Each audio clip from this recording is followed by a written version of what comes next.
অথচ কিছু পলিটিশিয়ান আছে তারা কখনোই এই জিনিসটা সামনে আসতে দেবে না। এত খারাপ ভাবে ধর্ষণ করে হত্যা করেছে, কি মনে হচ্ছে ফাঁসিতে হয়ে যাবে?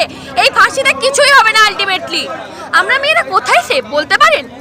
ডাক্তার সে ডাক্তার যে অন্যদের প্রাণ বাঁচাচ্ছে, তার প্রাণ কি বাঁচাচ্ছে সেটা বলতে পারেন? অনেক মানুষেরা বলে ছোট জামা কাপড় পরেছে, লাভ অ্যাফেয়ার চলছে। একটা কথা বলছি, একটা 5 মাসের বাচ্চাকে 40 বছরের মানুষ রেপ করেছে, সেই 5 মাসের বাচ্চাটা কি ছোট জামা পরেছিল?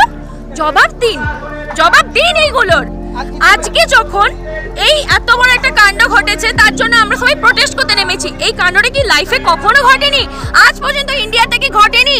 ইন্ডিয়াতে সব থেকে রেপের সংখ্যা বেশি। তাহলে বলুন, বিচারটা দিন।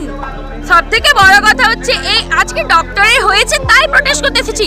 প্রত্যেকটা অলিগলিতে প্রত্যেকটা দিন কত না কত মেয়ে রেপ হচ্ছে, তার বেলা প্রোটেস্ট করতে কে থাকছে?